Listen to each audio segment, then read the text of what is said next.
오늘 세마디 수련회 세 가지 주제를 보겠습니다. 11조, 하나님의 나라, 그 다음에 교회. 이 기독교 시대에 이 세 가지가 아주 불분명합니다. 굉장히 헷갈려 있습니다.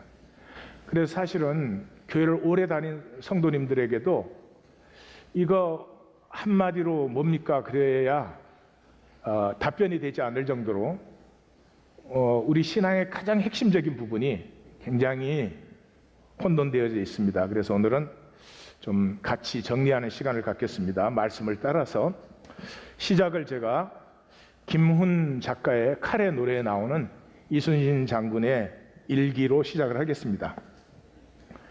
내가 적을 죽이면 적은 백성을 죽였고 적이 나를 죽인다면 백성들은 더욱 죽어나갈 것이었는데 그 백성들의 쌀을 뺏고 빼앗아 적과 내가 나누어 먹고 있었다.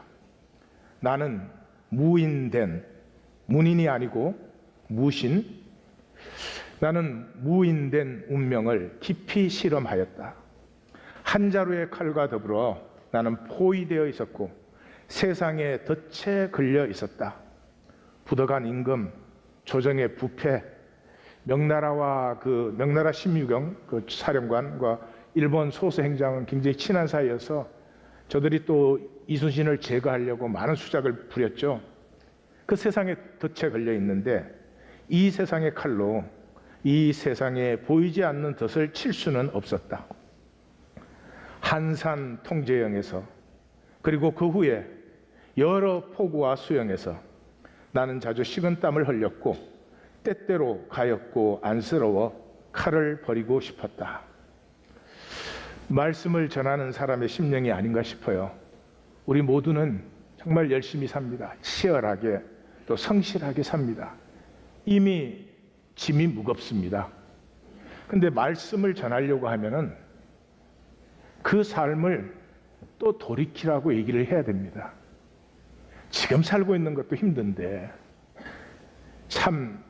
그래서 말씀을 내려놓고 싶은 때가 수도 없이 많습니다. 그럼에도 불구하고 난중에 무신이 칼을 내려놓을 수가 없는 것처럼 이 세상에 억눌려 사는 삶에 말씀을 내려놓을 수가 없으니까 또 말씀을 들고 이 자리에 섰습니다. 거짓의 함량과 아픔은 반비례합니다. 진실은 참 아파요. 부부간에도 진실 나누기는 힘들어요. 그러니까 우리는 거짓으로 적당히 삽니다. 그러면 당장의 아픔은 모면할 수 있으니까. 그런데 진실이 부딪히지 아니한 가슴은 그 가슴이 쪼개어져서 솟아나는 생수의 강은 평생을 가야 알 수도 누릴 수도 없습니다. 진실은 육체로 사는 우리의 삶을 아프게 합니다. 껍질을 깨고 들어옵니다. 그 아픔 때문에 대신에 드디어 내 안에 창조하신 하나님의 형상, 하나님의 생명이 피어나는 생수의 삶은 그때 피어나기 시작하는 것이죠. 지난주에 우리가 엠마오로 가는 두 제자에서 봤던 것처럼 그 말씀을 만날 때 말씀이 고난외한 것 아니냐, 고난외한 것. 그 말씀을 만날 때 가슴이 뜨거워진 것처럼 진실의 말씀은 우리를 아프게 하지만 대신에 우리의 가슴이 뜨거워지는 열량을 발생시킵니다. 이번 주에 마태복음 13장을 우리가 같이 묵상했는데 가장 충격적인 건 그거 아닙니까? 사람들이 하나님 말씀을 봅니다. 안 보지 않고 보는데 안 봐요. 들어요. 안 듣는 게 아닌데 안 들어요. 머리로 이해만 하지 가슴에 부딪히게 안 합니다. 왜냐 그럼 가슴에 부딪히면 그 말씀이 아프고 부담스럽습니다. 그건 저에게도 마찬가지입니다. 그래서 그거 안 듣고 안 보는 이유가 뭐예요? 가슴으로 깨달아 내게 고침을 받을까 두려워합니다. 우리 모두는 그걸 두려워합니다. 말씀이 그래서 나를 좀 편안하게 해주고 그동안 수고하고 잘 살았어. 그렇게 가주면 좋겠는데 그 말씀이 혹시라도 나를 고칠까 봐 두려워하는 것입니다. 우리고 누구고 잘못이 아니고요. 인간의 본성이라는 거죠. 구약시대도 그랬고 신약시대도 그렇고 사도 바울이 사도행전 총 마지막을 뭘로 마감합니까? 이 말씀으로 마감합니다. 하나님 말씀이 선포되지만 참 듣는 것이 두렵습니다. 그럼에도 불구하고 오늘은 우리가 한번 같이 정리하자. 진실은 알아야 돼요. 진실은 알아야 돼요. 그리고 11조와 하나님 나라와 교회는 너무 혼돈을 시켜놔서 이 마귀의 짓이겠죠. 그래서 정말 교회 생활을 하는 사람, 11조를 드리는 사람조차도 그 복을 누리지 못하는 경우가 허다합니다. 그래서 같이 한번 정리하십시다. 자, 율법의 11조부터 시작하겠습니다. 이 11조를 이스라엘이 율법화 시켰어요. 그것이 제일 먼저 나오는 게 레위기 27장이에요. 레위기 27장이 제일 마지막이에요. 그러니까 레위기 전체를 마감하는 말이 11조예요. 이게 무슨 말이냐 그러면 이스라엘이 벌써 국가가 되기 시작한 거죠. 국가가 되기 시작하니까 11조를 법제화, 법제화, 율법화 시켜야 되는 거죠. 그래서 이걸 법으로 만들기 시작한 첫 번째 말씀이 레위기 27장이에요. 레위기 27장에는 뭐 간단합니다. 27장 30절에 33절이니까 4절인데 10분의 1은 여호와의 것이니 여호와께 거룩하니라. 우리는 성물이다 이렇게 번역을 했어요. 11조 그러면 돈이나 물건을 생각하니까 거룩한 물건이다 그래 버렸어요. 그러니까 참 이 성경을 이렇게 읽을 줄 모를까? 다 전문가들인데 그 본문이 그대로 하면은 It is holy unto the Lord. 하나님께 거룩하다는, 거룩이 뭐예요? 구별됐다는 거죠. 그러니까 그 11조는 하나님의 것으로 구분된 것이니까 내 주권이 그게 상관이 있습니까? 없습니까?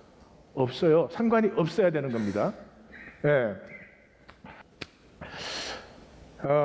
여기에서 10분의 1, 10번째 이런 말이 나오는데 이 11조 또는 10번째는 똑같은 단어를 한 거예요. 메셀 그런 단어예요. tenth, 10번째 것이다. 이거 10번째 것. 성경은 보면 창세기 1장에도 하나님이 창조하시는 말씀하는데 10번 하십니다. 아담에서 노아까지가 10대입니다. 출애굽하는데 10재앙이에요. 시내산에서 계명을 받는데 10계명이에요. 요한복음에 예수님이 에고 에이미, 나는 선한 목자, 나는 생명이요 길이요, 이거 10번 딱 하십니다. 성령 강림이 승천하시고 11제 했습니다. 다시 말해서 숫자를 그러잖아요. 0, 1, 2, 3 이렇게 시작하면 10에서 완성이 되죠. 그러니까 10은 이 전체를 완성시키는 10번째 거예요. 그러니까 10을 말했다는 건 이 안에 게 포함됐다는 거예요? 안 포함됐다는 거예요? 포함됐다는 거죠. 그래서 헬라어로는 어파데카타우 그런 단어예요.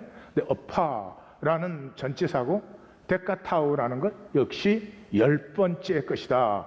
그래서 여기 어파가 붙은 것은 전체를 대표하는 10번째 것, 전체를 완성시키는 10번째 것. 그것을 우리가 이제 11조다, 무슨 또 10번째다 그렇게 번역을 한 것이죠. 자, 그게 이제 율법에서는 최초로 나오는 11조요. 두 번째 본문은 민수기에서 나옵니다. 여기 보면 벌써 역사가 좀 진행됐다 하는 걸 알 수 있어요. 왜냐하면 민수기 18장 20절에서 22절에 나오는 10의 1절을 보면 그렇게 돼 있어요. 20절, 아론은 기업이 없다, 여호와가 기업이다. 레위어는 기업이 없다, 이스라엘의 11조가 그의 기업이다. 이렇게 대칭이죠. 그 안에 대칭은 이스라엘의 11조는 레위인의 기업이다, 이스라엘의 11조는 레위인의 기업이다. 그리고 중심에 뭐가 있어요? 다른 지파는 해막에서 섬길 수 없다. 그 다음에 레위인들은 해막에서 섬기며 백성의 죄를 담당하라. 이렇게 되어 있습니다. 하나님이 12지파 중에서 레위 지파를 따로 선택하셨어요. 왜 선택을 하셨어요?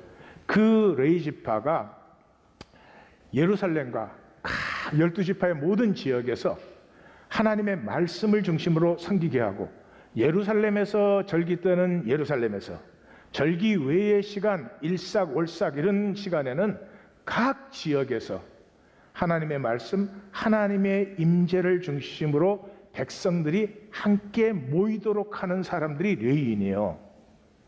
그러니까 그 레위인이라고 하는 사람은 이스라엘의 공동체의 아이덴티티를 주는 사람이죠. 이스라엘은 누구냐? 하나님의 임재 또는 하나님의 약속을 중심으로 함께 모이는 사람들이다. 자, 그러면 그렇게 모여서 뭘 하느냐? 하는 건 또 나와요. 신명기에 들어서는 11조 본문이 3번 나오는데 이 3번의 본문에서 11조에 대한 법은 완성되는 것을 보아요. 제일 첫 번째 12장에서 나와요. 여기에도 보면은 대칭으로 되어 있어요. 5절에서 9절까지는 11조를 가지고 정한 장소에서 너희 소견대로 하지 말고 아무 데서나 하는 게 아니고 정한 장소에서 11조 소원제 낙헌제를 드리고 그 예물을 먹고 즐기라. 그 다음에 반대쪽에 그 대칭되는 11절 14절에서 보면 정하신 곳에서 노비 레위인과 함께 먹고 즐기라. 아무 데서나 드리지 말고 정한 곳에서 드리라. 그렇게 되어 있어요. 다시 한번 물어봅니다. 11조 들어서 뭐 하라고요? 먹고 즐기라. 근데 지금 여기에는 누가 지금 또 포함됐죠? 레위인과 노비들. 그러니까 저 본문에는 객이라는 말이 없어요. 이민자라는 말이 없어요.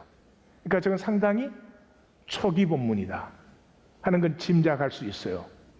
자, 그래서 그러면 어떻게 되느냐? 이스라엘이 기업으로 주시는 땅에서 안식과 평강을 누린다. 여러분 생각을 해보십시오. 어느 민족이 진정으로 강한 민족이 될까요? 미사일을 많이 가진 민족일까요?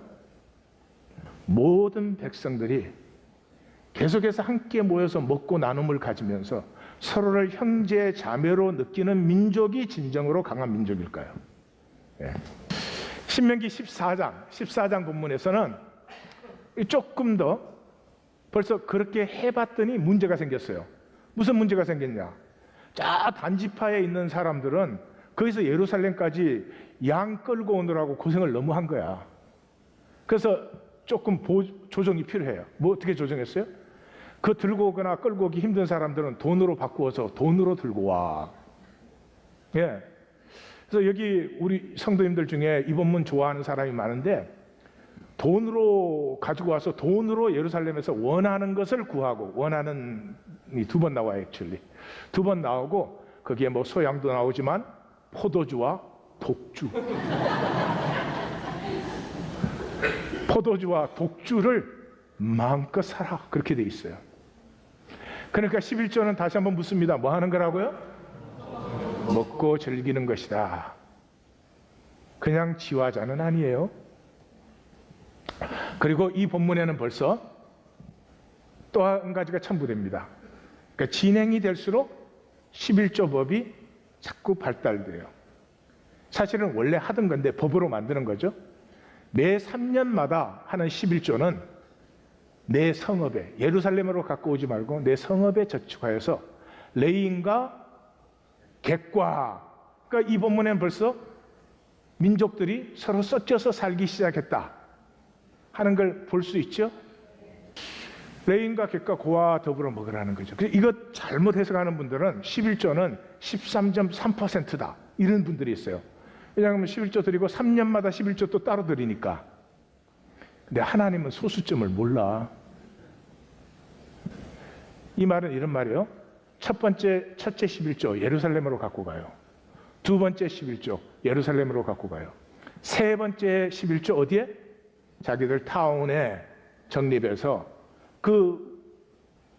이 기업이 없는 사람들과 3년을 나누는 거죠. 그러면 4번째 해, 5번째 해 예루살렘에 드리고 6번째 해 같이 나누고 7번째 해 안식일. 만약에 이렇게 살았더라면 이스라엘은 세상과 전혀 다른 백성이 됩니다. 다른 관점을 가지고 다른 의식을 가지고 굉장히 높은 의식이에요. 의식의 크기는 우리의 크기예요. 우리 그러면 내 가족밖에 생각 안 나는 사람. 그게 그 사람의 삶의 한계예요. 그 이상 못 살아요. 평생 의식주 걱정하다 가요. 우리 그러는데 적어도 이민 공동체는 생각이 난다. 그 사람은 그렇게 쓰임받아요. 반드시 쓰임받아요. 우리 그러는데 이 땅의 아픔이 생각난다. 그 사람은 그렇게 쓰임받아요. 우리의 힘과 능이 아닙니다. 우리의 의식입니다. 지금 하나님은 돈 내놔라 그런 얘기 아닙니다. 자기 형상을 우리에게 주시고 모두를 형제 자매로 함께 느끼는 큰 의식을 품은 백성을 세우려고 하는데 이스라엘이 그걸 몰라요. 제일 마지막 본문은 신명기의 26장 전체가 이 11조 본문이에요. 그래서 여기에서는 시작이 그렇습니다. 모든 소산의 만물을 11조 그러더니 왜 만물이냐? 간단하죠. 이 만물이라는 단어가 페리 그런 단어예요. 페리 그런 단어인데 자 1, 2, 3 이렇게 해서 10이 돼요. 그죠? 10, 그 11조가 10번째 것에서 완성된다 그랬죠. 그러니까 첫째 것을 드리는 사람은 10번째 완성을 믿음으로 바라봄으로 첫 번째를 드린다. 그러니까 첫 번째와 10번째는 똑같은 겁니까? 다른 겁니까? 똑같은 10분의 1이에요. 예. 첫 번째, 10개 중에 첫 번째도 10분의 1이고 마지막 것도 10분의 1이에요. 만물이란 말이 이해가 가시죠? 오케이. 자, 이 소산의 만물을 드릴 때 여기에서는 신앙 고백을 하라는 거죠. 이게 이스라엘의 최초의 신앙 고백입니다. 사도신경이에요, 이스라엘의. 내 조상은 방랑하는 아람 사람으로 애굽에 내려가 거기에서 소수로 거류하였는데 거기에서 크고 강하고 번성한 민족이 되었는데 애굽 사람이 우리를 학대하며 우리를 괴롭히며 우리에게 종노동을 시키므로 우리가 우리 조상의 하나님 여호와께 부르짖었더니 여호와께서 우리 음성을 들으시고 우리의 고통과 신고와 압제를 보시고 여호와께서 강한 손과 편팔과 큰 위엄과 이적과 기사로 우리를 애굽에서 인도하여 내시고 이곳으로 인도하사 이 땅 곧 젖과 꿀이 흐르는 땅을 주셨나이다. 이것이 최초의 신앙 고백이에요. 자, 그 고백을 하면서 만물을 드리라는 거죠. 그러니까 하나님 앞에 11조를 드리는 것은 무슨 세금 떼이는 게 아니고요. 그렇게 하실 필요 없습니다. 세금이 아니고 하나님께서 애굽의 압제 구조에서 이 세상의 모든 사람이 자신으로 자유하며 사는 보람을 느낄 수 있는 백성으로 세워서 이 모델된 백성을 통해서 온 세계를 하나님의 통치 안에 나라로 세워가기 위해서 우리를 부르셨으므로 이 11조를 드리는 건 뭐예요? 우리의 삶이 하나님의 주권 안에 있는 것입니다 하는 것을 고백하고 드리라는 거죠.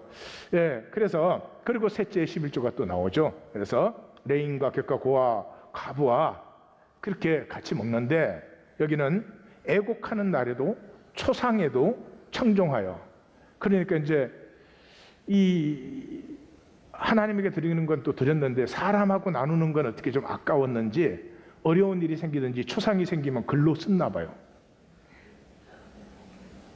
그래서 그런 일이 생겨도 거기 쓰지 말고 청종해서 복을 내리소서. 하나님한테 당당하게 요구하라는 거죠. 같이 한번 해볼까요? 복을 내리소서. 복을 내리소서. 우리 중에 몇 분이나 하나님 앞에 이걸 담대하게 할까요? 드물어요. 굉장히 중요한 파트입니다. 당당하게 요구합니다. 누구니까? 자식이니까. 지금 기독교 시대에 자녀 보기 힘듭니다. 죄의식 갖고 살아요. 하나님한테 제대로 안 하는 죄의식 갖고 살아요. 자식이 죄의식이 있습니까? 난 자식들은 이해가 안 가. 어떻게 저렇게 뻔뻔스러울 수가 있을까? 어? 아니 지가 태어나갖고 쓰고 뭐 있고 한 거 다 내가 해준 건데 아빠가 해준 게 뭐 있니? 그 말에 또 해줬다 그러면 큰일 나. 죄인 돼야 돼. 그냥 그래 아빠가 해준 게 없지, 엄마가 해준 것도 아니야. 정리합니다. 율법으로서의 11조는 이스라엘이 국가화되면서 이 11조를 율법화 시켜가고 있는 것을 이렇게 단기적으로 보이죠. 두 번째, 11조에 대한 설명이 한 번도 안 나와요. 그건 뭐예요? 이미 알고 있고 하고 있는 것을 법제화 시키는 거죠. 그러니까 좋지 않은 거예요. 사실은 법제화 된다는 것은. 세 번째는 11조는 하나님의 것으로 천명되었어요. 이 부분이 참 중요해요. 하나님의 주권에 속한 것이에요. 내 주권이 포기된 부분이에요. 근데 우리의 삶에 그 부분이 우리를 살려요. 여러분, 얼마를 벌어도 내가 번 거니까 내가 다 쓴다. 내 마음대로 쓰는 거. 연보도 다른 연보는 내가 드리는 거 아니에요? 내가 드리고 싶으면 그건 내 주권이에요. 11조는 아니에요. 하나님의 것으로 속한 거죠. 그래서 내 삶에 내 주권을 비운 자리에서 참 역설적이지만 내가 세움을 받아요. 예. 그러니까 이해가 좀 그렇지만 남편도 내가 뭐 남편으로 부족한 게 뭐 있어? 어? 내가 뭐 도둑질을 했어, 바람을 피웠어, 뭐 어쨌어? 이런 남편은 세움을 못 받아. 그저 뭐 당연히 그거 하는 거 아니야? 그래도 여보 미안해. 내가 부족하지. 그 이상해요. 그게 세워요. 돈을 얼마 벌어셔도 내 거니까 내가 다 쓴다. 그 삶의 한계 뚜렷합니다. 평생 그 걱정합니다. 그러나 내 주권이 포기된 자리가 그게 하나님의 은혜의 역사를 피우는 자리예요. 자, 11조의 출발을 보십시다. 잘 아시지만 창세기 14장에 아브라함 기사죠. 이 14장에 11조가 있으면서 15장에 아브라함과 하나님의 언약을 맺어요. 결혼을 하는 거죠. 그러니까 14장이 참 중요한 장이죠. 그 14장 내용은 우리가 잘 압니다. 이 아브라함은 본토 친척 아비의 집을 떠났으니까 나그네요. 그 옛날에 낯선 땅에 나그네요. 그리고 혈연이라고는 롯 하나밖에 없어요. 롯은 아브라함이 삼형제였잖아요. 하란과 롯과 누구야 또 나홀 그랬는데 하란은 일찍 죽었어요.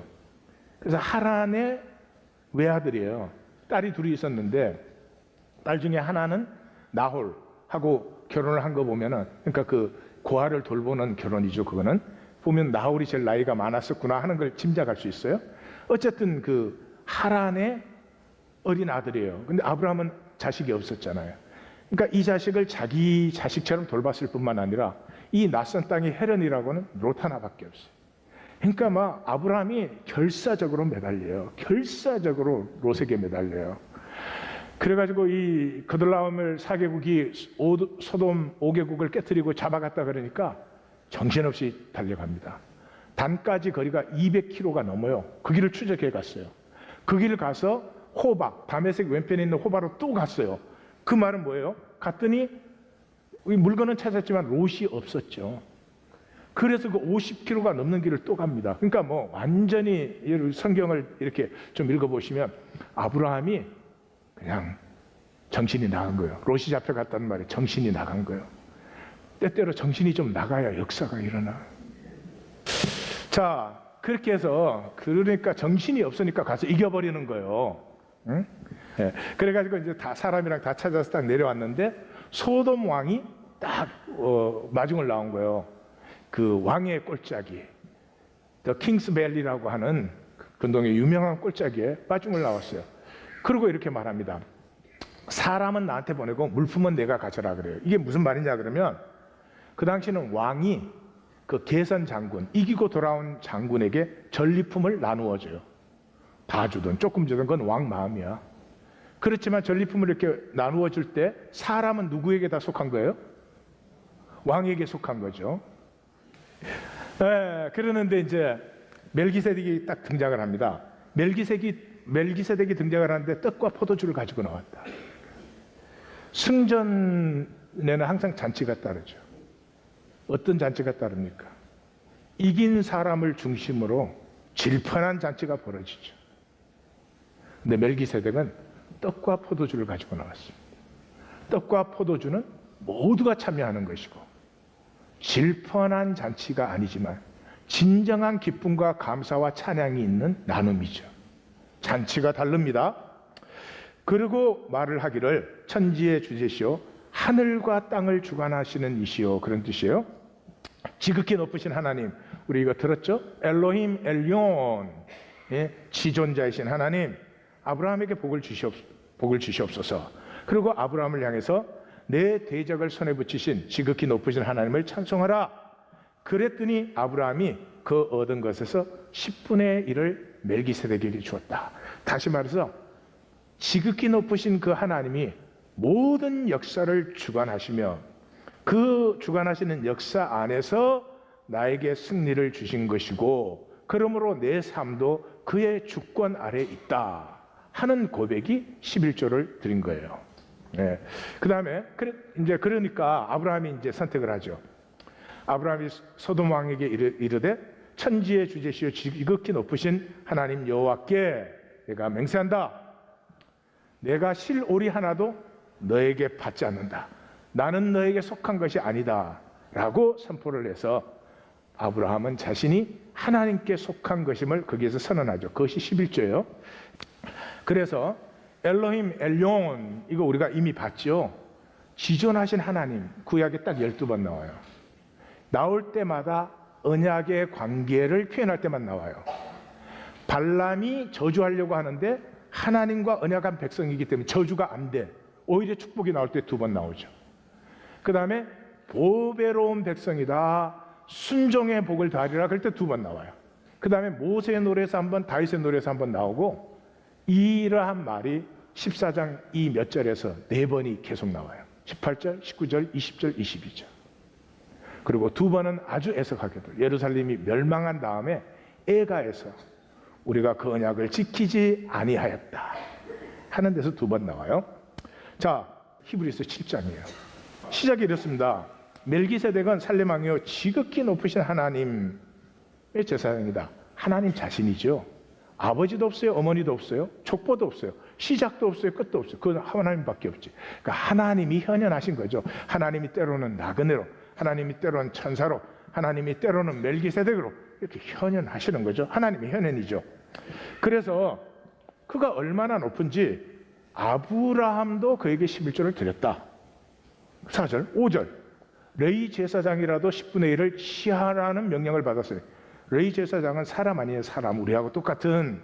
그런데 그렇게 명령을 받았으니까 11조를 받지 않느냐. 6절. 레위 족보에 들지 아니한 멜기세덱은 아브라함에게서 10분의 1을 취하고 약속을 받은 그를 위하여 복을 빌었나니. 그러니까 무슨 말이에요? 그러면 레위 지파가 아닌 멜기세덱이 11조를 받았다면 다른 지파도 11조를 받을 수 있는 거 아니냐 이 말하는 거죠. 여기서 눈치가 벌써 빠른 사람은 유다 지파이신 예수님이 11조를 받을 수 있다라는 말을 하고 있는 거다. 이렇게 우리는 벌써 다 눈치를 챘어. 그래서 7절에 논란의 여지 없이 낮은 자가 높은 자에게 축복을 받지 않느냐. 그러니까 이때 사고방식이죠. 그 11조가 주권을 고백하는 것이고 주권을 받은 사람은 반드시 복을 내리겠죠. 그러니까 높은 자가 낮은 자를 축복하는 거 아니냐. 복은 높은 데서 낮은 데로 흘러요. 그래서 뭐라고요? 또 여기는 죽을 자들이 10분의 1을 받나. 죽을 자들이 누굴까요? 죽을 자들이 레위 제사장들이죠. 레위 제사장 죽을 사람들인데 11조를 받는데 산다고 증거를 얻은 자는 누구예요? 영원히 산다고 증거를 얻은 자는 누구예요? 예수 그리스도. 예수 그리스도가 11조 못 받겠느냐 그 말이죠. 9절에서 10절은 레위 족속인 것 자체가 이미 10분의 1을 드린 거 아니냐. 레위 족속이 12지파 중에 뽑혔잖아요. 하나님께 드려진 지파로. 그러니까 11조로 드려진 것과 마찬가지 아니냐. 제사의 직분이 바꾸었은 적 율법도 반드시 바꾸어지리라. 이 뭐 하는 거죠? 전에는 레위 지파만 11조를 받았지만 이제는 유다 지파에서 나신 주님이 12조를 받는 것 아니냐? 그 뒤에 설명하잖아요. 13절부터 주께서 유다 지파에서 나신 것은 멜기세덱의 반차를 따른 것이라 율법의 보증보다 더 좋은 언약의 보증이 되셨느니라. 저는 레위 제사장이 받고 뭐 했어요? 레위 제사장들이 그 받고 제사함에 선포해 주는 건데, 이제는 예수님의 십자가와 부활로 제사함을 우리에게 선포하시면 더 좋은 언약의 보증이 된 거예요, 안 된 거예요? 된 거죠. 그 얘기를 하는 거예요. 다들 영민하셔서 참 잘 알아들으십니다. 예, 그래서 레위 제사장들은 죽음으로 항상 잊지 못하나 예수는 영원하심으로 그가 단번에 자기를 드려 영원한 제사를 이루셨느니라. 히브리서 7장 이해 가십니까, 안 가십니까? 자, 그 다음에 이제 신앙의 아버지들의 11조, 야곱의 11조가 나오죠. 야곱이 하란으로 가더니 거기에 하나님 나타나서 너는 아브라함의 하나님, 이삭의 하나님인데 내 그 아브라함의 약속한 복을 약속을 하죠. 그리고 내와 함께해서 어디로 가든지 너를 지키겠다, 너를 떠나지 않는다. 그러니까 야곱이 그 언약을 수용했어요. 그 언약을 받아들이면서 하나님께서 내게 주신 모든 것에서 10분의 1을 내가 반드시 하나님께 드리겠나이다, 이렇게 해서 언약이 맺어진 거죠. 자, 이제 구약 백성들의 문제로 들어가십시다. 구약 백성의 문제가 뭐였습니까? 언약의 중심을 폐했어요. 그게 뭡니까? 레위 지파를 폐했죠. 사사기를 읽으실 때 사사기가 그때는 이스라엘의 왕이 없으므로, 하나님 없으므로 자기의 소견에 옳은 대로 행하였더라, 그렇게 그걸 반복하고 나서 결론의 석장이 뭐예요? 레위 지파가 살 곳이 없어요. 왜? 11조가 드려지지 않고 그 백성들의 모임이 폐해져 버렸기 때문에 레위 지파가 살 길이 없어요. 그래서 북쪽에 있는 레위 지파는 남쪽으로 잡을 찾아서 내려오고, 남쪽에 있는 레위 지파는 북쪽으로 올라가는 그런 모습을 보이고 있죠. 그러니까 레위 지파가 완전히 폐해진 거죠. 그래서 말라기를 읽을 때 맨 도둑질했다는 소리만 읽지, 더 중요한 건 2장이에요. 레위와 세운 나의 언약은 생명과 평강의 언약이다. 생명과 평강의 언약이란 말이 뭐냐? 사람으로 돌이켜 죄악에서 떠나게 하며 그 다음에 말씀을 구하게 한다. 다시 말해서 레위 지파의 섬김을 중심으로 백성들이 모일 때 그 모임 속에서 죄악에서 떠나서 자기를 돌이킬 뿐만 아니라 하나님의 말씀을 구한다. 여러분 한번 생각을 해보십시오. 안식일마다 모이는데 매번 안식일마다 조금씩, 아주 조금씩 정말로 내 삶을 돌이키고 하나님의 말씀을 구해요. 그 사람의 일생은 어떻게 될까요? 굉장히 달라질 것입니다.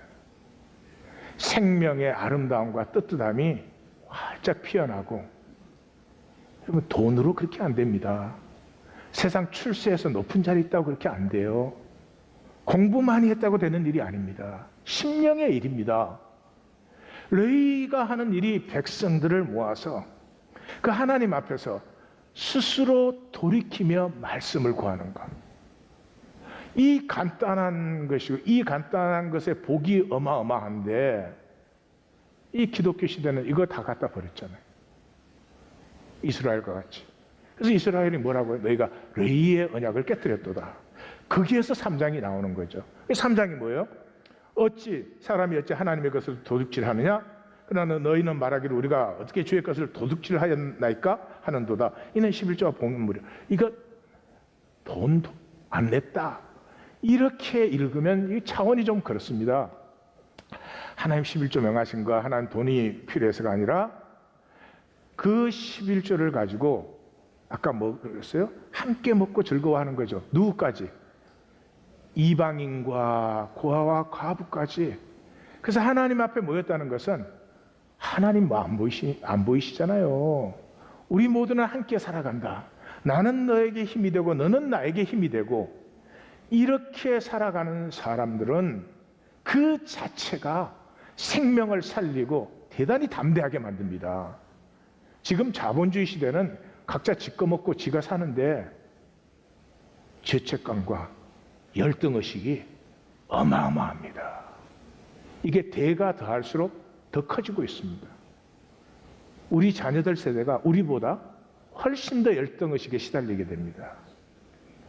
부모가 열등의식에서 자유해지실 수 있으면 다 아니어도 어마어마한 복을 자식에게 주는 것입니다. 기억하십시오. 그래서 성경의 모든 개혁은 다윗의 계획이 어떻게 일어났어요? 그래서 수비대, 나라를 지키는 군대가 있어야 되잖아요. 그 다음에 찬양, 모여서 잔치자리에 찬양이 없으면 무슨 기쁨이 있겠어요?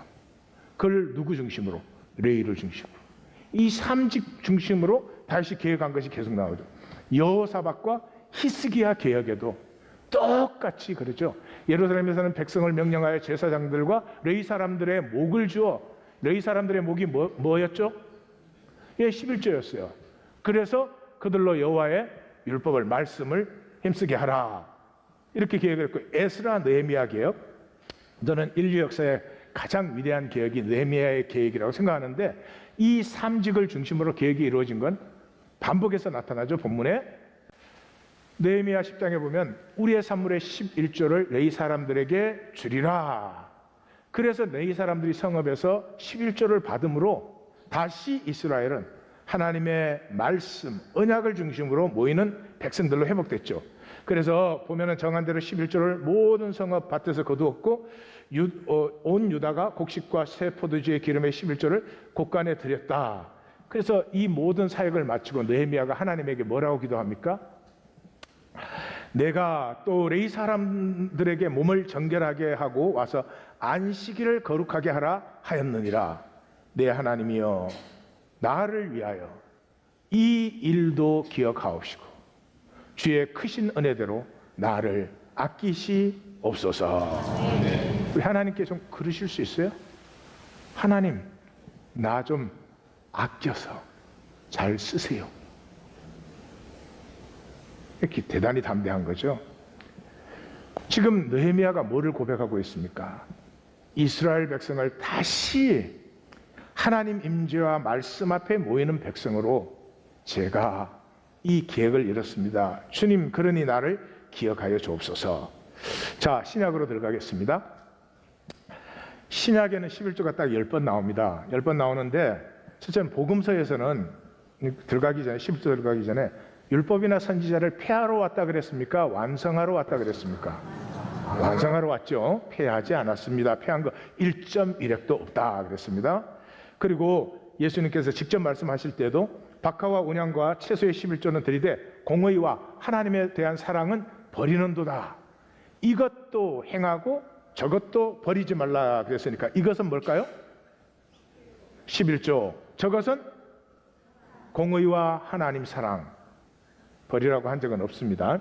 서신서에서는 그 바울이 고린도전서 16장에서 그러죠. 매주 첫날에, 우리로 말하면 주일이죠. 너희 각 사람이 하나님께서 주신 대로 드려라, 이렇게 말을 합니다. 여기 주신 대로 드리라는 말은 이미 10의 1조를 전제하는 거죠. 주신 것에서 10의 1조를 드리는 것은 이미 당연한 것이었습니다. 그래서 설명이 필요하지 않았습니다. 여기에 주신 대로라는 말이 참 중요해요. 아까 그랬죠. 그렇게 행하고 나서 나를 복주시옵소서. 느헤미야가 나를 아끼시옵소서. 예? 다 같이 아끼시옵소서. 그 입이 잘 안 떨어져요. 왜? 내가 하나님에게 그렇게 귀한 존재로 안 느껴져서 그래요. 왜 안 느껴져요? 하나님과의 관계를 소중하게 안 가꾸고 내 마음대로 자꾸 그렇게 하니까 왠지 하나님은 나에게서 먼 것 같아. 왠지 하나님은 내 기도는 안 들어줄 것 같아. 그게 이 시대 기독교인들 아니겠어요? 복 주시옵소서, 아끼시옵소서. 이게 굉장히 중요합니다. 왜냐 그러면 신앙은 인격 관계예요. 인격 관계예요. 인격 관계는 주고받음으로 이루어져요.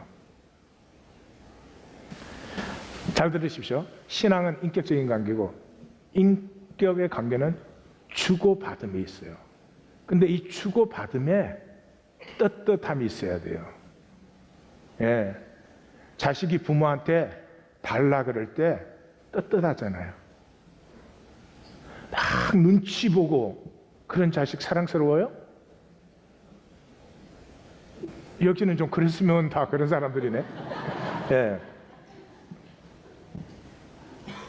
하나님하고 관계에서는요, 제일 먼저 받을 줄 아셔야 돼요. 주시옵소서 할 줄 알아야 돼요. 근데 그게 함부로 입이 안 떨어져요. 내 쪽에서는 내 마음대로 하면서 하나님에게 주시옵소서. 그 예배, 그 기도, 그 찬양 힘이 없어요. 주고 받고를 잘할 줄 알아야 돼요. 그리고 사도 바울이 그러잖아요. 어찌 나와 바나바만 일하지 아니할 권리가 없느냐. 이 말은 다른 사역자들은 전부 서포트를 받고 있는 거죠. 뭐에서? 11조에서. 고린도후서 8장 14절 15절에도 그렇잖아요. 너희의 넉넉한 것으로 그들의 부족한 것을 보충하면 그 후에 그들의 넉넉한 것으로 너희의 부족한 것이 또 보충되어 균등하게 된다. 기록된 것 같이 많이 거둔 자도 남지 아니하고 적게 거둔 자도 모자라지 아니하니라. 이게 절대 변하지 않는 진리인 걸 아십시오. 돈 많이 버셔도 일생 쓰고 가는 거예요. 돈 조금 버셨어도 일생 쓰고 가는 거예요. 많이 거두면 남을 것 같죠? 아닙니다. 적게 거두면 모자랄 것 같죠? 아니에요. 성도님들 잘 보십시오. 우리의 의식주,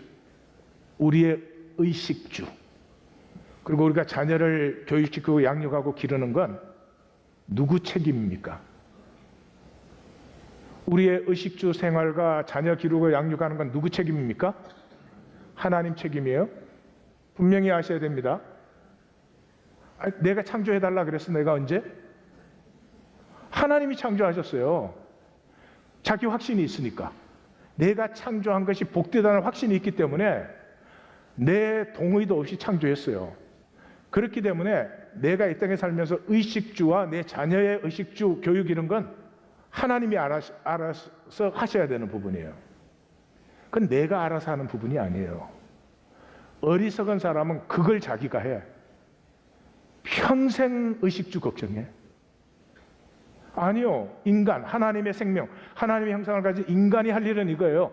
의식주는 하나님 책임지시되 내게 주신 하나님의 형상을 얼마나 아름답게 귀하게 장성하게 키워서 하나님이 나를 창조하신 기쁨을 누리게 하시나. 그건 나의 몫이에요. 하나님의 일을 내가 하면은 되지도 않거니와 어려워요. 하나님께 하나님의 일을 시키시고 나는 나의 일을 하시는 성도님들이 되십시오. 이제 사도 공동체로 넘어갑니다. 사도 공동체로 넘어가면은 이레니우스, 폴리갑의 제자고 폴리갑은 요한의 제자죠. 그래요. 주님은 간음을 넘어 성욕 절제까지 명하셨고 살인을 넘어 분노까지 금지시켰는데 어찌 11조를 넘어 재물을 가난한 자들과 나누지 않겠느냐. 저기 잘 보십시오. 신약의 11조는 더 이상 10분의 1의 11조가 아닙니다. 율법은 이미 완성되고 지나갔습니다. 율법 때문에 하지 않습니다. 이제는 율법으로서의 11조가 아니라 11조의 원래 정신, 하나님의 백성들이 하나님 안에서 하나됨을 가꾸고 하나됨으로 자라가는 것을 위해서 11조를 나누는 것이지, 수입에서 10분의 1을 떼서 안 드리면 하나님이 수입을 줄이실까 봐 하는 11조가 아니다. 그러니까 우리의 11조는 10분의 1이라는 거기에 매달려서는 안 돼요. 제 생각에 11조 드리는데 수입의 10분의 1보다 적을 수도 있을 것 같아요. 수입의 10분의 1보다 더 드릴 수도 있을 것 같아요. 누가 수입의 10분의 1보다 적은 11조를 드릴 수 있을까? 어려운 분. 응? 어려운 분. 11조 드리고 나면은 렌트를 낼 수 없다. 그럼 렌트를 먼저 내야지. 쫓겨나면 내가 또 신방 가야 돼. 문제가 복잡해. 네. 그럼 누가 11조보다 또 풍성하게 드릴까? 풍성한 사람. 유대인들에게도 연보가 있고 교회도 연보가 있다. 유대인들에게도 희생이 있고 교회도 희생이 있다. 무엇이 다른가? 우리 중에는 누구도 종으로서가 아니라 자유자로 이루어지는 것뿐이다. 유대인들도 11조를 드리지만 우리는 자신을 전부로 드린 가난한 과부같이 드리는 것이다. 디다케 2세기 문헌에 이거 다 이제 사도 공동체 제자들 다음 세대 아니에요. 가난한 자에게 너희 등을 돌리지 마라. 너희의 모든 것을 형제와 나누고 아무것도 내 것이라 부르지 말라. 영원한 것을 공동으로 가지고 있거든 하물며 덧없는 것들이야. 내 것이 있습니까? 내 몸이 내 겁니까? 내 몸 내 거면 감기 안 걸려야지. 내 몸 내 거 아니에요. 허산에 쏘으시면 안 됩니다. 몸에 담아준 생명은 나누어지고 통함으로 장성하고 하나님의 그 아름다움과 신비함이 피어나게 되는 거죠. 그피리안, 암브로스, 어거스틴 전부 11조를 드리라고 했습니다. 자, 기독교의 11조를 보십시다. 유럽 교회들이 11조 받아서 뭐 했습니까? 사제들이 치부하고 그거 가지고 대성당 건축하고 그랬어요. 그래서 어떻게 됐어요? 백성들은 맨날 가난하고 먹고 사는 것도 힘들었어요. 그래서 법제화시켰던 것들 다 폐지됐습니다. 이탈리아, 아일랜드 전부. 한국 교회만 참 이 점에서는 놀랍습니다. 한국 교회는 1904년에서 1915년 11조 운동을 벌였습니다. 그때 참 가난한 시절이죠. 그런데 이 11조 운동을 하면서 교회가 자립하기 시작했습니다. 그래서 선교사님들의 선교비는 학교병원, 고아원, 빈민, 여성사역, 사회운동 이런 데 투자가 됐어요. 여러분, 한국이 이렇게 잘 살게 된 게 자꾸 이런 분들이 있어요. 경제개발 5개년. 경제개발 5개년 계획이 뭘 하나님 한국을 잘 살게 합니까? 이때요, 이때. 이때 우리 조선 민족은요, 말할 수 없는 민족이었어요. 선교사님들과 리포트를 보면은 이 세상에 이렇게 악한 족속은 없다, 그렇게 돼 있어요. 평양에서 거지가 죽었는데 그 시신을 새끼줄로 묶어서 애들이 끌고 다니면서 놀았어요. 죽은 시신을 갖고 그러는 거는 이 지구상에는 없어요. 대낮에 상투 잡고 싸우는 건 보통이에요. 대부분 일 안 하고 빈둥빈둥 놀았어요. 왜요? 가짜 양반들 돼가지고. 이때 양반이 70%가 넘었어요. 그런 땅에 복음이 들어오면서 반조혼제도, 가난한 집 여자애들은 자라기도 전에 다 데리고 갔어요. 반처첩제도, 무엇보다도 반상. 어떤 사람들은 이게 6.25 때 무너졌다 그러는데 6.25 때 반상이 어떻게 무너져요? 이 백정을 사람 취급 안 했습니다. 이 백정들을 자유케 한 것도 이 우리 교회입니다. 한국 개신교 교회였습니다. 어떻게 그렇게 그 시대 그 민족에게서 그렇게 높은 의식이 나왔습니까? 나 하나만 먹고 살자. 이게 얼마나 사람을 낫게 만든 줄 아십니까? 같이 살아야 돼. 이 간단한 게 얼마나 의식을 높이는지 아십니까? 이분들이 3.1운동을 일으켰습니다. 이분들이 반봉건, 반식민지 운동을 일으켰습니다. 그 열매를 한국교회가 70년대, 80년대 비로소 따먹는 건데 그거 가지고 한국교회 뭐 했습니까? 빌딩 크게 짓고 땅 사고 성직자들 시부하고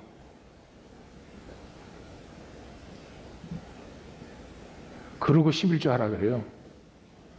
그러니 어떻게 그 교회 안의 성도들이 온전한 11조를 할 수가 있었겠습니까? 안타깝죠.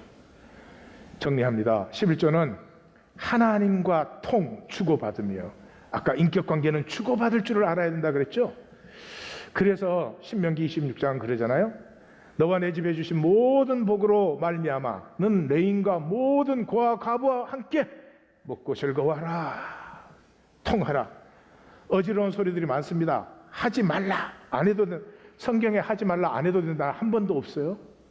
하라는 수도 없이 많아요. 그저 사람 듣기 좋은 소리를 하려고. 아니 시대가 그렇죠. 저도 종교 조직에서 11조 저는 하라 소리 못 하겠어요. 만약에 11조를 드리는 교회라면은 그것에는 반드시 하나님의 백성들이 일어서는 역사가 있어야 되는 것입니다. 문제는 하느냐 안 하느냐가 아닙니다. 11조 자체를 그렇게 어프로치하는 건 11조를 모르기 때문이에요. 11조가 무엇이며 왜 하나님이 그걸 우리에게 명하셨느냐, 그걸 아셔야지. 생명은 통해야 생명이고 통해야 자라니까 이 세상에 닫혀서 살기 쉬운 세상에서 열려서 통하는 하나님을, 그리스도를 모르고 온 우주가 한 지체가 되는 그 하나님의 나라의 비전을 이 11조로 우리에게 심는 것이죠. 그래서 성경적인 11조는 개인적으로는 불안과 두려움에서 자유하여 영혼의 깊고 부유함으로, 여러분, 내 것을 분명히 내가 본 것이고 내 것인데 내 주권을 포기하는 부분이요, 이상하지만 그 포기하는 부분이 있으면서 내가 떳떳해지기 시작합니다. 아무리 돈 많이 가져도 수치와 열등의식에서 못 벗어납니다. 개런티합니다. 제 35년 사역에 돈이 아무리 많아도, 공부 아무리 많이 했어도, 출세를 했어도 여전히 수치와 열등의식의 종로를 합니다. 그런데 나를 비우고 내가 나누어짐으로 작아도 생명이 무언가 생기를 받고 새로움을 받을 때 나라는 존재의 가치감을 느끼기 시작합니다. 그리고 그것이 있을 때 하나님 관계, 말씀을 읽어도 예배를 드려도 기도를 드려도 힘이 들여지기 시작해요. 교회적으로는 종교조직 확장과 애국게임을 넘어서서 우리됨을 이루어 생명의 정인이 되고요, 공동체 안의 지체들의 의식주와 자녀교육과 노후의 함께함에, 이건 여러분 교회라고 하면 이건 당연해야 됩니다. 교회라고 우리가 같이 모여 있는데 우리 중에 의식주가 안 된다든지 돈 때문에 자녀교육을 못 시킨다든지, 아니 뭐 자녀를 금차에 태워서 댕겨야 된다 이러면 모르겠지만, 하나님이 창조한 생명으로 그 창조의 모든 가능성이 피어나도록 돕는 것은 당연히 공동체 안에서, 그리고 내가 하나님 앞에 서는 순간까지 생명이 통하는 친구와 벗들이 내 곁에 함께 해야 됩니다. 그것이 교회입니다. 교회다운 교회가 없기 때문에 요양원이 생기고 쓸쓸하게, 이번 주에도 신방을 했지만은 돈은 좀 있으시니까 시설 좋은 요양소에 계십니다. 시설 좋은 요양소에서 뭐 합니까? 숨 쉬고 밥 먹고 잡니다. 그나마도 어려워요. 그게 어려워요. 밥 먹는 것도 어렵고 잠자는 것도 어려워요. 사람은 그렇게 돼서는 안 됩니다.